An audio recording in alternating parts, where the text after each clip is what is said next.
5 simple steps. That's all it takes to write an effective blog post from start to finish. In this video, we're gonna break down specifically what those 5 steps are in order to create content that resonates with your audience and fulfills readers' intent.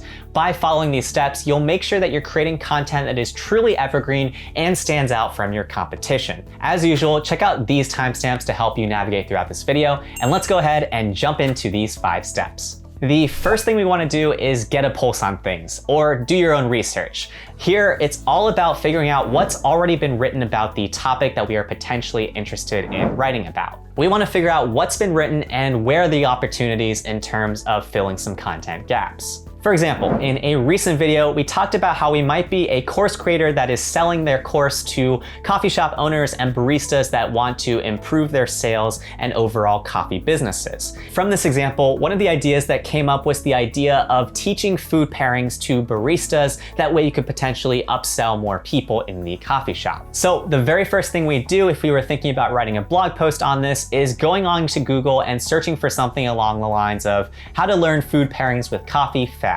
From here, we would open up 3 or 4 of the top ranking pages for this long tail keyword. As I work through looking at these top 3 or 4 ranking posts, I noticed that listicles do really well for this long tail keyword. I also noticed that categorical articles are doing well. In other words, the ones that have different headings for the different types of categories of the food pairings. This would signal to me that I should probably stick to one of these 2 content formats if I were to write a post on this topic as well. Another thing that would be helpful is figuring out how many words are in each of these articles. In other words, what's the ideal content length that Google looks for when it comes to this topic. Here, you're gonna wanna look at not only the overall article, but also how many words are in each of the respective subheaders. To do this, I recommend using free tools like wordcounter.net to get a sense of how long of a piece you have to create in order to create a comparable, if not better piece than what already exists. Step 2 is to brainstorm what other things there are to cover. Now that we have a better understanding of what's already been written on this topic, we can think about potential gaps in the existing content.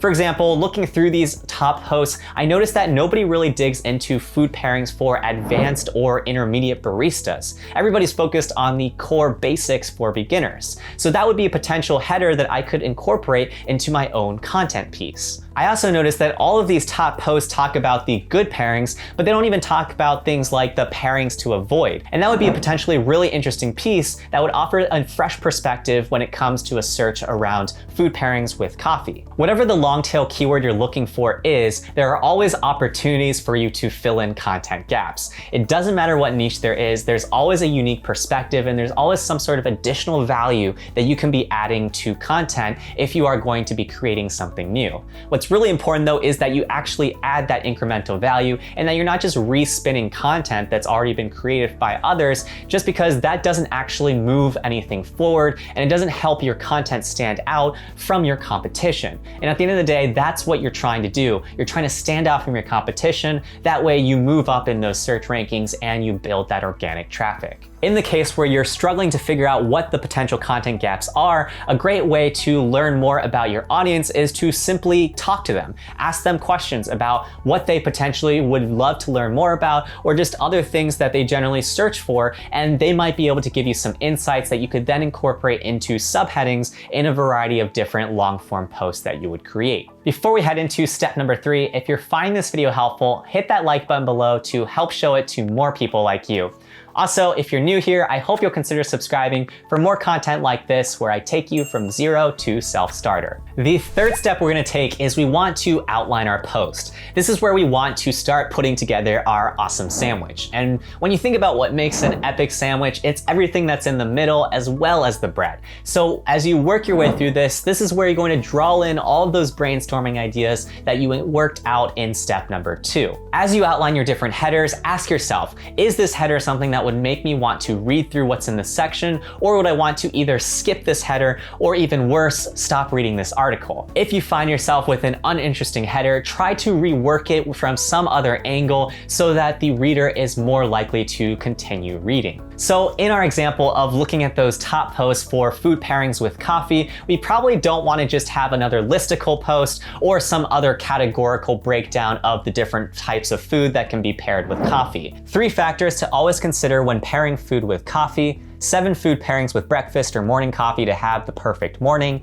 5 lesser known food pairings to try with coffee, 3 food pairings to always avoid with coffee, the ultimate food and coffee pairing printable. For that last header, it would probably be a free downloadable that we would then use as a lead capture magnet for this article to convert them into some sort of warm lead for our course that we would be selling. But something I want you to notice as I outline those example headers is that each one of those is a lot more compelling than the ones that we've already seen in those top ranking articles. For that last one, it would likely be a lead capture magnet that would allow us to engage more with the reader later on, assuming that they are interested in the sort of content we're creating. But from these example headers, the main thing I want you to understand is how I position these headers in a way that are more oriented around the benefits to the reader to keep reading, and also they're just much more interesting than the existing content that is out there when it comes to this topic of food pairings with coffee. As we outline these posts as well, another thing we want to keep in mind is the structure of our URL. Try to keep your URLs as short as possible while still preserving the core keywords that you are aiming to target. So in this example, we might use something like Ultimate Coffee Food Pairing Guide.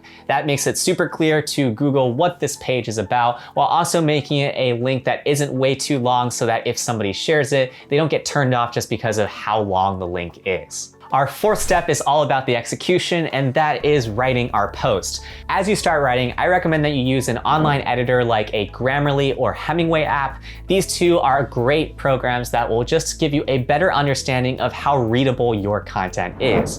The biggest thing to keep in mind as you create web content is you want to make sure that it's super readable. In other words, readable not only on a desktop, but also on a mobile device. That means really short paragraphs and a lot of line breaks just to make it really easy to follow along with everything that you're outlining in your article. Skimmability is super important because it keeps people on your page even longer, which is a positive signal to Google that this page has quality content. In general, when it comes to readability, aim to write at a 5th grade reading level. This way it is accessible for as wide of an audience as possible. Once you finish your rough draft of your post, make sure you take some time away from your computer before revisiting it. That way you just have a little bit of a break, and then that'll give you a fresher start when it comes to checking for any mistakes and things like that in the case where you don't yet have an editor. If you really hate writing and you end up finding a team to write this content for you, what's really important for you to do in this stage is to make sure that you have really clear onboarding instructions for your writers, as well as a breakdown of an article brief with the headers that you want from your keyword research. That way your writers have some general guidance as to how they should be writing. Once you get to the stage where you are naming your article, I recommend that you come up with 5 to 10 different headlines and then run it through a headline analyzer.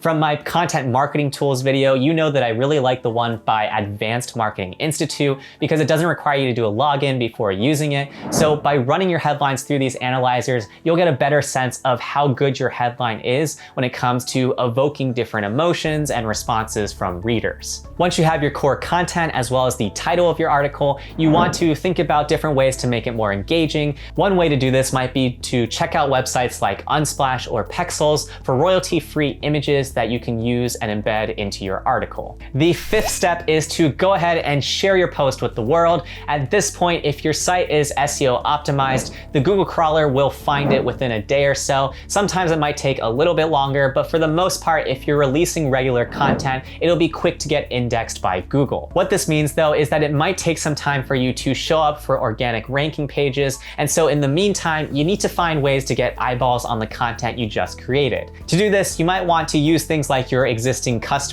email list or your newsletter list just to blast this message out to some people and get some initial feedback.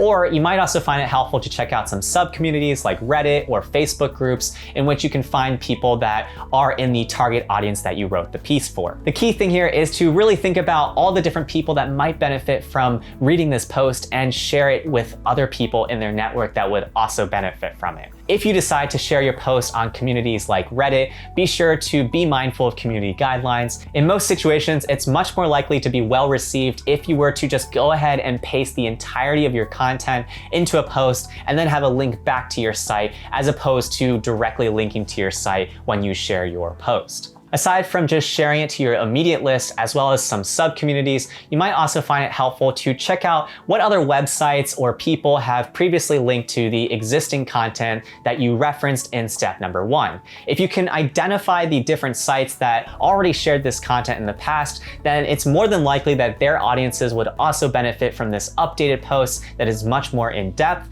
and this will give you an opportunity to potentially reach out for some partnerships or collaborations with different creators in your space that might benefit from your piece. However you end up sharing things, it's really important that you actually try this step. People often forget to promote their post after they publish it, and then they get discouraged because they don't get that feedback loop of somebody telling them that the content that they wrote was really helpful to them. There are 2 big takeaways from today's video. The first one is that content gaps exist everywhere. It doesn't matter what topic you're writing about, there is always an opportunity for you to add new value than what already exists. So try to think about the unique perspectives or experiences that you can potentially share on a topic that you're writing about. The second big takeaway is that research and planning makes up the bulk of the blog writing process. It's only through great preparation that you get exceptional results in the sort of content you're creating. So it's really important that you do this whether you are writing the content pieces yourself or you're staffing a team of writers to help you write content. Now it's your turn. Tell me in the comments below, what are you gonna be writing a blog post on? I love hearing from you guys, and I read and try to respond to every single comment.